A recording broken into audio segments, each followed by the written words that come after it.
இன்றைக்கு நாம் தியானிக்க இருக்கிற வசனம் மத்தேயு 11:28 வசனம். வருத்தப்பட்டு பாரம் சுமக்கிறவர்களே, நீங்கள் எல்லோரும் என்னிடத்திலே வாருங்கள், நான் உங்களுக்கு இளைப்பாறுதலை தருவேன். வருத்தப்பட்டு பாரம் சுமக்கிறவர்களே, யாரை இப்படி சொல்கிறாரு? இன்றைக்கி அன்றாட வாழ்க்கையில் ஆகட்டும், நம்முடைய வாழ்க்கையில் அநேக பிரச்சனைகள், பாரங்கள் இல்லையா, தாங்க முடியாத சுமைகள் நம்முடைய வாழ்க்கையில் இருக்கலாம். அப்படிப்பட்டவர்களுக்கு தேவன் இன்னைக்கு வாக்கு பண்ணுகிறார், நீங்கள் எல்லோரும் என்னிடத்துல வாருங்கள், நான் உங்களுக்கு இளைப்பாறுதல் தருவேன். ஏன்னா நம்ம வருத்தப்பட்டு பாரம் சுமக்கிறதுனால நம்முடைய காரியங்களில் நாம் ஒரு முழத்தை கூட்டவோ ஒரு முழத்தை குறைக்கவோ நம்மளால் முடியாது இல்லையா? அதனால தான் கர்த்தர் சொல்கிறார், நான் உங்களுக்கு இளைப்பாறுதலை தருகிறேன். ஏன்னா சங்கீதம் 55:22 இப்படி தான் சொல்லுது, கர்த்தர் மேல் உன் பாரத்தை வைத்து விடு, அவர் உன்னை ஆதரிப்பார், நீதிமானை ஒருபோதும் தள்ளாட விட்டார். அப்போ நம்ம பாரத்தை இறக்கி கர்த்தருடைய பாதத்தில் வைக்க நம்ம கற்றுக்கொள்ளணும். பாரத்தை நாமளே சுமந்து அலையும் போது தான் நமக்கு பலவிதமான துக்கங்கள் நம்மை ஆழ்த்தி கொண்டே இருக்கு. ஆனால் கர்த்தர் பேரில் நாம் நம்பிக்கை வைத்து அவருடைய பாதத்திலே நாம் அந்த பாரத்தை இறக்கி வைக்கணும். ஏன்னா மத்தேயு 11:29 அதான் சொல்லுது, நான் சாந்தமும் மனத்தாழ்மையுமாக இருக்கிறேன், என் நுகத்தை உங்கள் மேல் ஏற்றுக்கொண்டு என்னிடத்திலே கற்றுக்கொள்ளுங்கள், அப்பொழுது உங்கள் ஆத்துமாக்களுக்கு இளைப்பாறுதல் கிடைக்கும்னு சொல்கிறாரு.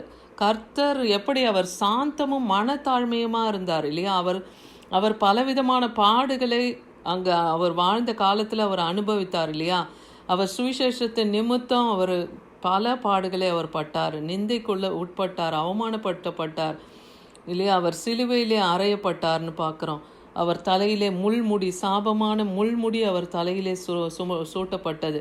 ஆனால் அப்போல்லாம் அவர் எப்படி இருந்தார்? அவர் சாந்தமும் மனத்தாழ்மையுமாய் வாய் திறவாதவராய் அவர் இருந்தார். அதான் இன்னைக்கு சொல்கிறாரு, இந்த சாந்தத்தையும் மனத்தாழ்மையும் என்னிடத்துல கற்றுக்கொள்ளுங்க, அப்போது நான் உங்களுக்கு உங்கள் ஆத்துமாக்களுக்கு இளைப்பாறுதலை தருவேன். என்னுடைய நுகம் எப்படி இருக்கும்னா மெதுவாக இருக்கும், என்னுடைய சுமை லகுவாக இருக்கும். அப்படின்னா என்ன சொல்ல வர்றாருனா, கர்த்தர் எதையெல்லாம் நம்மளை பின்பற்றி வர சொல்லுகிறார், எந்தெந்த கட்டளைகளை நம்ம கை கொள்ள சொல்கிறார், அதெல்லாம் எளிமையானதாக தான் இருக்கும். அந்த நுகம் மெதுவாக தான் இருக்கும், அந்த சுமை உங்களுக்கு லகுவாக இருக்கும். அந்தபடி நாம் நடக்க ஆரம்பித்தோம்னா நாம் வருத்தப்பட்டு பாரம் சுமக்க வேண்டிய அவசியமே இல்லை இல்லையா? ஏன்னா கர்த்தருடைய வழிகளை நாம் பின்பற்றி நடக்கும்போது நமக்கு அந்த பாரமானதோ சுமையோ இருக்காது. யோவான் 7:37 சொல்கிறார், ஒருவன் தாகமாக இருந்தால் என்னிடத்திலே வந்து பானம் பண்ண கடவன் சொல்கிறாரு. தாகமாக இருக்கிறவன், பசியாக இருக்கிறோன்னா வசனத்தின் மேலே பசி தாகம் உள்ளவர்களாய் நாம் இருக்கணும். தாகம் என்பது தேவனுடைய ஜீவ தண்ணீர், அது தேவனுடைய பிரசன்னத்தை நமக்கு கொடுக்குது இல்லையா? தேவ பிரசன்னம் நம்ம கூட இருக்கும்போது நம்ம எந்த ஒரு பிரச்சனையும் ஆழ்த்தாது. அதனால தான் தாகமாக இருக்கிறவங்களே நீங்கள் என்னிடத்துல வந்து பானம் பண்ணுங்கள்னு சொல்கிறாரு. யோவான் 7:38 பாருங்கள், வேத வாக்கியம் சொல்லுகிறது, என்னிடத்துல விசுவாசமாக இருக்கிறவன் எவனோ அவன் உள்ளத்திலிருந்து ஜீவ தண்ணீர் உள்ள நதிகள் ஓடும். கர்த்தரை நாம் விசுவாசிக்கும் போது, நம் ஜீவனுள்ள தேவனாகிய கிறிஸ்துவை நாம் விசுவாசிக்கும் போது நாம் எப்படி இருக்கோம்? அவர் வார்த்தையில் நாம் வேத வாக்கியம் சொல்லுகிறபடி நாம் விசுவாசிக்கும் போது அப்போ நம்மளுடைய இருதயத்திலிருந்து ஜீவ தண்ணீர் உள்ள ஊற்று புறப்படும்னா பரிசுத்த ஆவியின் வல்லமை நம்ம நிரப்ப நம்மளுடைய பாரங்கள் சுமைகள் எல்லாம் அங்கே குறைந்து போகும் இல்லையா? அபிஷேகத்தினாலே நுகம் முறியும்னே வேதவசனம் சொல்லுது. அப்போ நுகம் மற்றவர்களால் நமக்கு வைக்கப்படுகிற நுகம், கஷ்டம், பாடு, துன்பம் இது எல்லாமே நீங்கும். எப்போன்னா நம்ம அவரை விசுவாசிக்கும் போது, அவர் வார்த்தையின்படி நம்ம அவரை விசுவாசிக்கும் போது. யோவான் 6:37 சொல்கிறார், பிதா எனக்கு கொடுக்கிற யாவும் என்னிடத்திலே வரும், என்னிடத்திலே வருகிறவனே நான் புறம்பே தள்ளுவதில்லை, என்னிடத்துல வருகிறவனே நான் புறம்பே தள்ளுவதில்லை. அப்போ கர்த்தரிடத்தில் நம்பி நீங்கள் வரும்போது அவர் உங்கள் பாரங்களை, உங்கள் சுமைகளை அவர் எடுத்து போட அவர் வல்லமை உள்ளவராக இருக்கிறார். ஏன்னா பிதாவானவர் அவருக்கு கொடுத்திருக்கிறது யாவும் அவரிடத்துல வரும்னா, யாரெல்லாம் தேவனுக்கென்று நியமித்து வைத்திருக்கிறார்களோ அவங்க எல்லாம் அவரிடத்துல வருவாங்க. வருகிறவர்களே அவர் புறம்பே தள்ளாமல் தன் அருகில் அவர் சேர்த்து கொள்ளுகிறார் அவர்களே.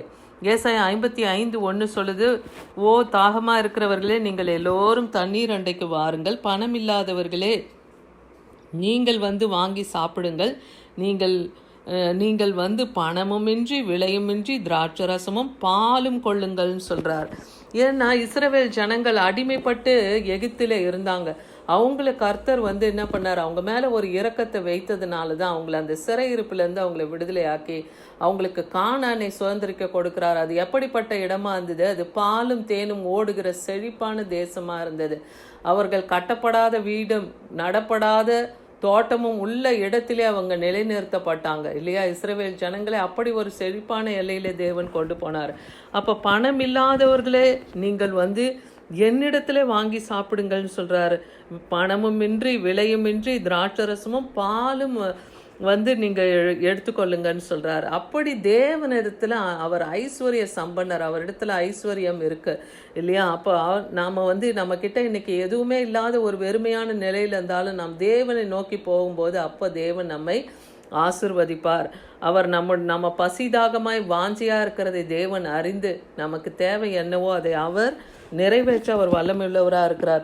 கலாத்தியர் 5:1 அதான் சொல்லுது, ஆனபடியினாலே நீங்கள் மறுபடியும் அடிமைத்தனத்துக்கு உட்படாமல் கிறிஸ்து நமக்கு உண்டாக்கின சுயாதீன நிலைமையிலே நிலை கொண்டிருங்கள். அப்போ நம்ம இப்போ இயேசு கிறிஸ்துவின் ரத்தத்தினாலே நம்ம மீட்கப்பட்டுட்டோம், அவருடைய கிருபையினாலே நம்ம ரட்சிக்கப்பட்டுட்டோம். அப்போ நாம் சுயாதீனம் உள்ளவர்களாக இருக்கிறோம். நாம் மற்றவர்களுக்கு அடிமை இல்லை, மற்றவர்கள் நுகத்தை நாம் சுமக்க தேவையில்லை.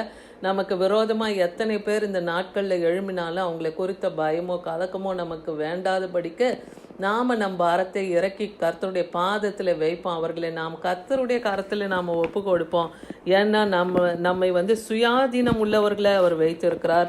அதனால் அந்த சுயாதீனத்திலே நாம் நிலை கொண்டு இருக்க வேண்டும் என்று கர்த்தர் சொல்லுகிறத பார்க்குறோம். ஏசாயா 48:17 சொல்லுது, இஸ்ரவேலின் பரிசுத்தராகிய உங்கள் மீட்பராகிய கர்த்தர் சொல்லுகிறார், பிரயோஜனமாக இருக்கிறதை உனக்கு போதித்து நீ நடக்க வேண்டிய வழியிலே உன்னை நடத்துகிற தேவனாகிய கர்த்தர் நானே. அப்போ நம்ம அலைந்து தெரிய வேண்டாம். எல்லா பிரச்சனைக்கும் நாம் போய் எந்த பரிகாரிகளையோ தேட வேண்டாம். தேவன் நமக்கு பிரயோஜனமான வழியிலே அவர் நடத்துவார். நமக்கு போதித்து நாம் நடக்க வேண்டிய வழியை அவர் நமக்கு காண்பித்து நமக்கு ஆலோசனை கத்தரார்ந்து அவர் வழிநடத்த வல்லவர். அதனால் இன்னைக்கு பிரச்சனை பாடுகள் எல்லாம் கர்த்தருடைய கரத்தில் நீங்கள் ஒப்பு கொடுங்க. ஏன்னா சிறுமைப்பட்ட ஆவியில் நொறுங்குண்டவர்களை எல்லாரையும் நறுங்குண்டவனையும் நான் நோக்கி பார்ப்பேன், என் வசனத்துக்கு நடுங்குகிறவனை நான் நோக்கி பார்ப்பேன். அப்போ கர்த்தருடைய வார்த்தைக்கு இன்னைக்கு பயப்படுகிறோமா? கர்த்தருடைய கற்பனை கட்டளைகளை இதெல்லாம் நம்ம கடைபிடித்து பின்பற்றி வரும்பொழுது நமக்கு இத்தகைய பாடுகளோ வேதனைகளோ நிந்தைகளோ அவமானங்களோ ஒன்றும் வராது. அதனால வசனத்துக்கு நடுங்குகிறவர்களை நான் நோக்கி பார்ப்பேன்னா அவங்கள தேவன் விடுவிக்க அவர் வல்லமையுள்ளவராக இருக்கிறார். சங்கீதம் 94:13 சொல்லுது, சிட்சித்து உம்முடைய வேதத்தை கொண்டு போதிக்கிற மனுஷன் பாக்கியவான். அதை போல உங்களுக்கு போதகர் மூலமாய் நீங்க தப்பு செய்யறதை உங்களுக்கு கண்டித்து உணர்த்துறாருன்னா அப்போ தேவன் உங்களை சிட்சித்து வழிநடத்துகிறார் இல்லையா? போதிக்கிற ஒரு மனுஷனை உங்களுக்கு கொடுக்குறாருன்னா அது மூலமாக நீங்கள் ஒரு நேர் வழிக்கு நீங்கள் வந்துடணும் இல்லையா? கர்த்தருடைய சார்பில் நீங்கள் வந்துட்டீங்கன்னா உங்களுக்கு அந்த பாடுகள் பிரச்சனைகள் அதெல்லாம் உங்களுக்கு ஒன்றும் மேற்கொள்ள முடியாது. யோபு 5:7 சொல்கிறார், மனுஷன் வருத்தம் அனுபவிக்கவே தான் அவன் பிறந்திருக்கிறான்னே யோபு சொல்லுகிறத பார்க்குறோம். இங்கே சங்கீதக்காரன் தாவீது சொல்கிறாரு சங்கீதம் 32:5, நான் என் அக்கிரமத்தை மறைக்காமல். அப்போ இன்றைக்கி நீங்கள் வருத்தப்பட்டு பாரம் சுமக்காமல் இருக்கணும், தேவனிடத்தில் நீங்கள் இளைப்பாறுதலை பெறணும்னா அப்படி நீங்கள் இருக்கணும்னா முதல்ல நாம் செய்ய வேண்டியது என்ன? நம்ம அக்கிரமத்தை மறைக்காமல் நம்முடைய பாவத்தை எல்லாம் அவருக்கு முன்பாக அறிக்கையிடணும். எப்படி தாவீது அறிக்கையிடுறார் பாருங்க, என் அக்கிரமத்தை மறைக்காமல் என் பாவத்தை உமக்கு அறிவித்தேன், என் மீறுதல்களை கர்த்தருக்கு அறிக்கையிடுவேன் என்றேன். தேவரீர் என் பாவத்தின் தோஷத்தை மன்னித்தீர். அப்போ நம் பாவத்தின் தோஷத்தை மன்னிக்கிறவர் கர்த்தர் தான். அவரிடத்துல போய் நாம் செய்த பாவ அக்கிரமங்கள், நம் வாயினால் செய்த பாவம், கரத்தினால் சிந்தையில் கால்களினால் கரங்களினால் நாம் எந்த இதுவுள்ள பாவத்தை செய்திருந்தாலும் தேவனிடத்தில் நாம் அறிக்கையிட்டு நாம் மன்னிப்பு கேட்கும்போது தேவன் பாவத்தை பாராத சுத்த கண்ணர் இல்லையா? அவர் மன்னிக்க தயபெருத்த தேவனாக இருக்கிறதுனால அவர் நம்மை மன்னிப்பார். சங்கீதம் 32:10 துன்மார்க்கனுக்கு அநேக வேதனை உண்டு, ஆனால் கர்த்தரை நம்புகிறவனுக்கு கிருபை சூழ்ந்து கொள்ளும். இதை நாம் இன்னைக்கு உணரணும். அதனால துன்மார்க்கனுக்கு வேதனை உண்டு, ஆனால் நீங்கள் கர்த்தரை நம்புங்க, கர்த்தருடைய கிருபை உங்களை சூழ்ந்து கொள்ளும். அவரிடத்துல நீங்கள் பாரப்பட்டு இருக்கிற நீங்கள் வரும்போது கர்த்தர் உங்களுக்கு இளைப்பாறுதலை தருவார். அவர் சாந்தத்தையும் மனத்தாழ்மையும் நாம் எடுத்து கொண்டு அந்த சிலுவை நாம் சுமந்து நடக்கும்போது நமக்கு தேவன் நிச்சயமாகவே நம் ஆத்துமாக்கு இளைப்பாறுதலை தருவார். ஆமென்.